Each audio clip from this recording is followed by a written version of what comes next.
Do you hate the new generation of COD maps? Is Kunstenaar District just a boneless recycled port over from the new Vondel map? Do you want Shipment back already? Well, have I got news for you. No, you don't, and I'm gonna tell you why you are wrong and why you should love every new piece of content Infinity Ward shoved down our throats like a big ol' throb. Okay, maybe that's a little bit too far. Let's stick to the topic of today's video, and maybe dial it back a bit. What the fuck was I thinking? Oh god. Why are new maps shat upon? That's the question. Yeah. Like, for real. I feel like I've run into more Infinity Ward haters than usual on Twitter. But you know what Twitter's like. They promote stuff that goes against your opinions, but more so they promote extremists. I loved Himmelmat Expo back in Season 3, but oh god, the hate that just spewed from the B flag placement was abysmal. No one had played this map yet, and the elitists were having a field day, boasting over how long they've played COD and why having a B flag near another flag will make this map asinine for flow. They also made fun of the devs for it, but unfortunately these longtime COD players forgot to take into account the verticality of Himmelmat, which you can't see from a bird's eye view. It's usually just best to wait and see the map before you prematurely judge something. And that goes for Kunstenaar District too. Season 4 just came out and I gave my first impressions on Twitter after one day of playing the new map, and I didn't really like it. I thought the layout reminded me of MWII maps, the color scheme and the cleanness of the streets reminded me of Retaliation from Infinite Warfare. This little shop in the back reminds me of Piccadilly's little rat den in MW19. This building was full of campers. I wouldn't be surprised if these shops were from the same business branch. However, what turned me off initially with this map was the layout. I didn't adjust to it well at first. I kinda felt like I was wandering the streets just to get shot from a random angle I couldn't predict. The buildings that you could actually walk into felt a bit randomized. How was I supposed to know what door was here? And to top that off, I was feeling displeased with the usage of water on this map. Why is there an entire lane of water just slapped onto the side of this map where no action takes place? What is the reason I would use this passageway? As you can see, I was pretty soured by the clearly shoehorned in water canal in a game that desperately needs more water combat in multiplayer. We only really got Hydroelectric and maybe Palo's Lighthouse as the lonesome 2 maps that take advantage of water. Himmelmat, well, yeah, it has a pool. It's a pool in the open. It's just there to primarily be a nice visual piece. The water on Kunstenaar District has no purpose in respawn modes. I could see it being somewhat useful in search and destroy since there's a bomb site on the docks there. Water then might be able to serve a good place to defend the bomb from, but for most modes, it's pointless. I feel like they should have added a raft or just something in the water that's like a little sniper's perch, a power position worth traveling to. If nothing exists out there, it's just fat that should be trimmed off. So what of it, Mattsuki? The map's awful, right? There's no fun to be had. Oh my dear friend, how foolish would I be to make a review, a final verdict, on a map I sat down and played for one measly play session. 9! Don't give me one, I say give me 2 play sessions. Not gonna lie, I had some banger matches today on round 2. I was going like 56-9 on kill confirmed, not to brag, but that's pretty good. And it's gonna make the background footage I'm gonna use in this video. It was indeed glorious. But yeah, today I switched it up. I took a flippin' note from my old book and I gave the map another go. Too many people these days seem to write off anything that is too hard to get into or takes too much effort to learn, to adjust to, before putting in any amount of quantifiable time and effort. Preconceptions can destroy the potential fun you literally could be having if they didn't get in the way so often. So just don't write things off so fast. No more preconceptions. Shoo, get out of here. On day 2, I took this map as a challenge, an obstacle to overcome, and overcome I did. I smelled the shit out of those roses. Flower petals, thorns, and all. My god, I'm glad that I did, because I had a lot of fun. Not just like one match either, no. I was going off consistently throughout the day. Lots of the time when a new map drops, you got these old Call of Duty players that sometimes have this preconception that nothing new is going to live up to their old CODs from their childhood. It's not a healthy headspace, as all you're doing is preventing yourself from having potential fun. If you're an influencer, you're giving your fans a scapegoat to use as their lack of desire to learn something new, especially for new fans fans that are just getting into Call of Duty. It's as if new content requires players to learn how it plays, how it flows, what the spawn system is like, how to avoid hostile streak coverage while still being in the thick of the fight. You don't want to be taking cover around the edge of the map when an enemy has a VTOL in the air. You want to be taking cover somewhere around the middle so that you can get most of the action while you're still taking cover and not running around the map. This map offers that. What you're going to want to do is you're going to want to take the COD you are playing, whichever one it may be, and find what its balance is. You're not going to know the flow of any Modern Warfare 2 map if you were to just hop in. If you played COD on, let's say, Black Ops 3, yeah, most of those maps were 3-lane and stuck to a stricter philosophy. But Modern Warfare 2 is not Black Ops 3. Modern Warfare 2's maps require a deeper understanding, and that's what's so fun about new combat puzzles. There really is a mental reward for mastering new maps in CODs, and I love that. Next, I want to talk about the people calling Kunstenaar District a reskinned Warzone map. Just why? Season 4 just dropped, and that's what they're doing. They're calling out a 66 map that released at the same time as the new Warzone map that contains Kunstenaar District as a POI. As if Warzone hasn't done that already with maps like Hydroelectric,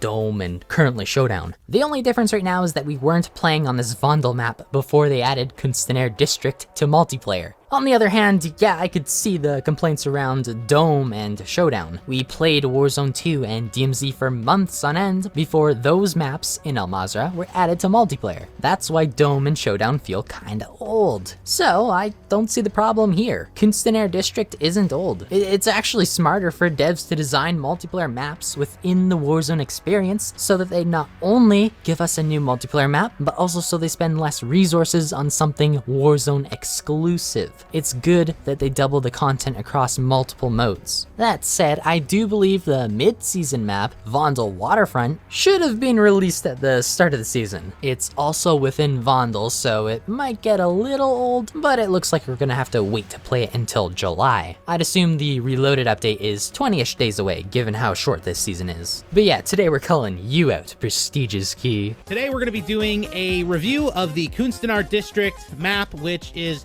new for Season 4 of Modern Warfare 2. And I say new very, very loosely because we all know it is part of the brand new Vondel map. I don't understand why you're hesitant to call Kunstenaar District a new map when Vondel is also new. That's like saying Subpens in Vanguard isn't new because you played it in the campaign, and both the campaign and multiplayer released on launch day, so... This is kind of just like weird logic I wanted to point out. Like, this is a new map, we haven't played it before. While I recognize you put around 10 hours into the map upon its day of release, I gotta say I believe that will skew your experience, your rating, especially when you said that only 4 matches out of that 10 hours were actually fun. 3 to 4 games does not balance out to 10 hours of fun. It was basically 10 hours of torture. I did not have a good time. When a map comes out, people are learning it, unless it's a map so brain-dead easy to learn that no one questions the layout, ever. That to me is what I'd call a boring map, pretty much a flak tower map. I think day 1 reviews of slightly more complex maps are weird. That's why I gave my first impressions on Twitter, not a review. And I highly recommend giving it multiple play sessions. Multiple sessions, similarly to art, give you time to step back and reassess your evaluations. You'll tend to see mistakes you've made along the way. Not saying that your opinion is a mistake, but I find it strange that you thought the water canal was a good addition. My favorite part of this map absolutely has to be the waterway, because you don't really see many people utilizing it, and this is also one of those situations where I say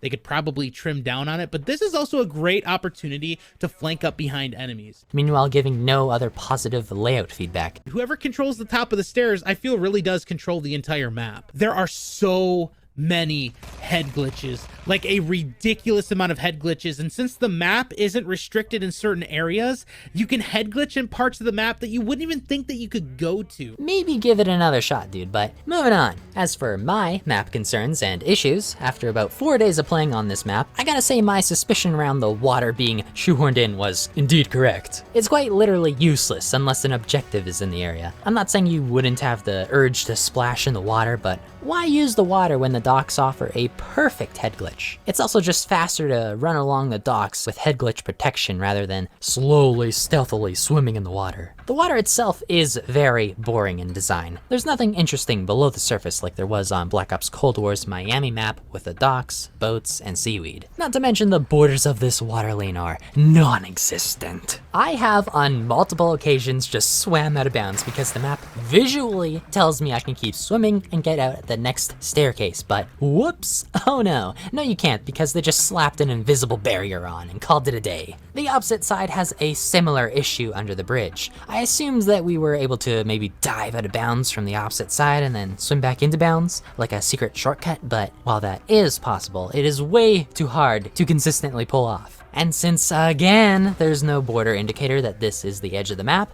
I ask why? Why couldn't you have just put a boat or some buoys out here? Heck, there's a cut down tree near the bridge. Why not put the top half submerged into the water stuck under the bridge? Like, that's a good piece of consistent environmental detail. It tells you a story. It gives you some map lore. Where's the tree? There it is. Visually, that would just look neat as well. But water lane aside, it barely affects my enjoyment of the map since it isn't used. However, I want to redirect your attention to the opposite lane near the construction zone. There's a lot of these, what I'm gonna call cubby holes that range from staircases, flower beds, and streets that sort of just jut out of the main street. Here's an overhead view to better showcase these locations. I feel like these kind of remind me of MW3's map design, but also I feel like these could have been implemented a bit better. I feel like people moving in this direction of the map are gonna be using these locations the most, and so I feel as though there should be some counterplay. On the opposite side, there is this staircase with a weird ball-shaped statue on the railing. I tried standing on top of it to see what lines of sight it gave me, but none were really that interesting. So to tie this all together, I feel like this location maybe should have been used to be able to get some lines of sight on the people camping in those cubby holes. You could probably remove some of the tarp covered fences and replace them with chain link fences, maybe just slide the tarp over so you got a little tiny line of sight in those areas. I don't know, something like that would have been neat, would have given these areas a bit more purpose. However, the rest of the map, in my opinion, is very good and well thought out. Bravo. I really enjoyed the center of the map. It really gives Kunstenaar District a very nice set piece and personality. I found a lot of modern maps don't have these set pieces, but this one does, and I'm pretty happy with it. The center of the map is definitely a sniper's paradise. I feel like old school snipers are gonna love this area. It's full of chokeholds on both sides. I saw Prestigious Key saying that the high ground staircase is too overpowered, but I strongly disagree. I think there's lots of counterplay. You could use the plywood on the truck as cover as you peek snipers above. You could use the docks. You could even jump up on the bushes that are right beside the staircase. There is a ton of options. The people on top of the staircase have very limited options when it comes to being unpredictable. They're either on the wall head glitch or they're peeking from the no cover at the double door. That's it. So the point is they're gonna be predictable, making them not as overpowered.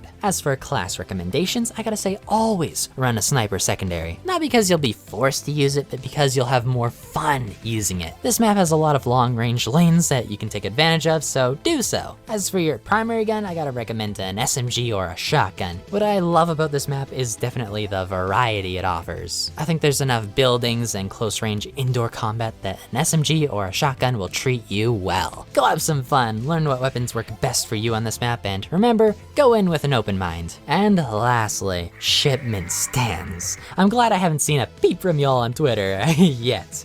It's actually a breath of fresh air, like oh my god, that was so last year. Let's hope after MWII 19, Vanguard, and MWII 2, we don't see Shipment return again. Fourth time's the charm, right? Then again, maybe I'm forgetting a few shipments. Who knows at this point? Maybe we're on our 9th shipment, for all I know.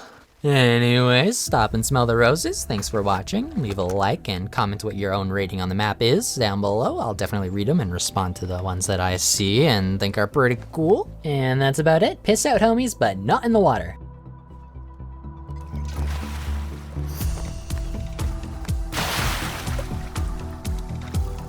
Warm.